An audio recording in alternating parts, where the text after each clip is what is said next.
Selamat malam, salam sejahtera. Terima kasih karena bersama dengan saya di Nazilin Unity Channel. Saudara-saudara sekalian, kali ini kita digemparkan lagi dengan sekali lagi seorang pemimpin kanan atau pemimpin besar dalam Parti Bersatu umum keluar parti di saat-saat akhir PRN menjelang pengundian pada hari esok. Adakah perkara ini akan menjadi petunjuk kepada Bersatu yang semakin lemah? Dan benarkah seperti yang dinyatakan oleh para penganalisis politik bahwa kalau PH menang, BN menang, makna kata Bersatu dan PAS akan kalah teruk, mereka akan bercerai? Ada penganalisis politik mengatakan bahwa jika Perikatan Nasional kalah dalam PRN esok, akan ada potensi Perikatan Nasional akan berpecah, kerana sebelum ini memang ada beberapa perkara yang menjadi pergeseran antara mereka. Selain itu, ada juga yang mengatakan bahwa kalau PN gagal dan kalah dalam pilihan raya esok, mungkin Muhyiddin akan dipecat daripada jawatan beliau. Itu antara ramalan para penganalisis politik dan juga pemerhati bebas yang akan berlaku esok. Walau bagaimanapun, kita digemparkan dengan satu lagi berita daripada Selangor apabila Ketua Bersatu Hulu Selangor tiba-tiba naik pentas Pakatan Harapan lalu mengumumkan keluar Parti Bersatu. Ketua Bersatu Hulu Selangor Mad Anwar Muhammad Nur mengumumkan keluar parti kerana mendakwa telah ditipu oleh pucuk pimpinannya. Muhammad Anwar yang juga pengerusi PN Hulu Selangor turut muncul di atas pentas Pakatan Harapan malam tadi bagi menyatakan sokongan kepada calon BN Dun Batangkali Muhammad Isa Abu Kasim dalam PRN kali ini. Saya meletakkan jawatan pukul 4 petang hari ini. Keputusan ini diambil selepas berfikir panjang sebab apa yang dilakukan pada saya tidak munasabah dan tidak masuk akal, kata beliau. Jadi apa yang berlaku ini adalah seperti dipermainkan geng-geng kartel dan membuatkan saya menjadi pening, kata beliau. Sekarang ini saya menyokong penuh Muhammad Isa dan saya meminta ahli Bersatu sokong calon Barisan Nasional, katanya di program perpaduan Ready pentas anak muda di Hulu Selangor. Terdahulu Bersatu Hulu Selangor menghadapi isu dalaman selepas Muhaimin Harit Abdullah Sani diumumkan sebagai calon PN bagi Dun Batangkali. Muhammad Muhaimin didakwa sebagai termasuk dalam kumpulan kartel, yaitu label yang sering dikaitkan dengan kumpulan pemimpin Bersatu Muhammad Azmin Ali. Susulan itu berlaku protes membakar bendera PN dan 3 anggota Bersatu Hulu Selangor digantung keanggotaan selama 3 tahun kerana didapati mensabotaj kempen pilihan raya.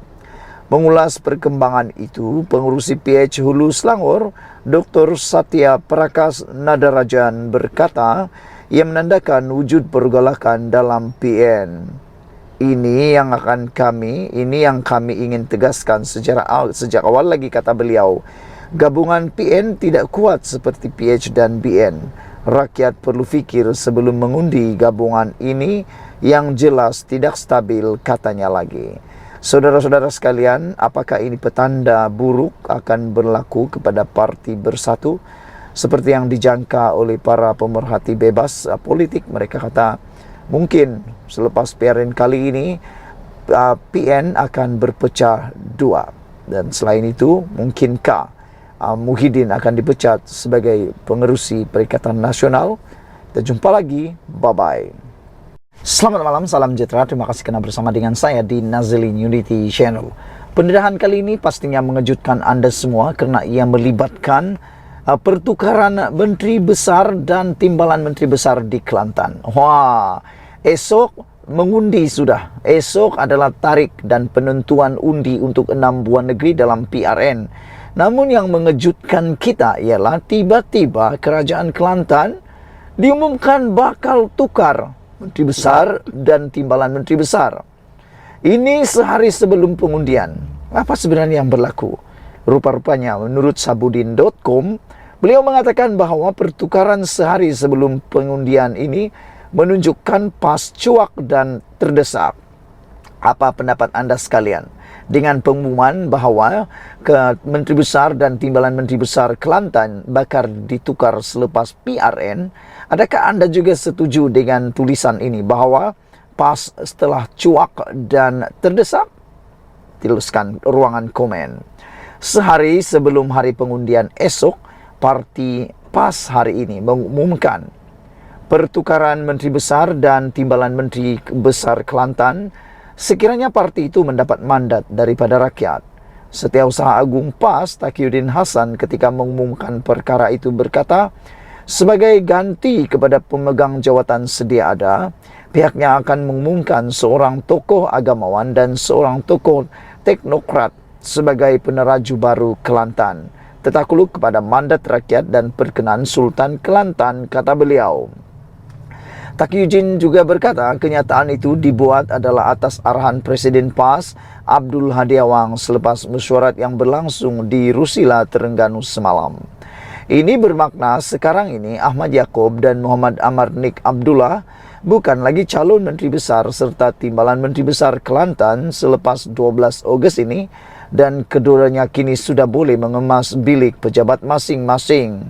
Bagaimanapun, bagi Terengganu dan Kedah, Taqiyuddin memaklumkan Ahmad Samsuri Mokhtar dan Sanusi Maknor akan dikekalkan sebagai Menteri Besar jika PAS terus diberi mandat di kedua-dua negeri berkenaan. Kenapa PAS tiba-tiba mengumumkan pertukaran Menteri Besar dan Timbalan Menteri Besar Kelantan? Mengapa Terengganu dan Kedah tidak terlibat dalam sebarang pertukaran? Tidak lain langkah ini diambil PAS ialah untuk menahan angin perubahan di negeri itu daripada terus mengencang menjelang hari pengundian esok. Bukanlah rahsia lagi gandingan kepimpinan kedua-dua peneraju negeri itu selama ini dilihat gagal membawa sebarang pembaharuan, terutama dalam menyelesaikan masalah air yang sudah berlarutan sejak sekian lama. Sementara Ahmad Yaakob dilihat terlalu pasif dan tidak proaktif, Muhammad Marmar pula dikatakan terlalu agresif, sehingga banyak musuh timbul kerana percaturannya.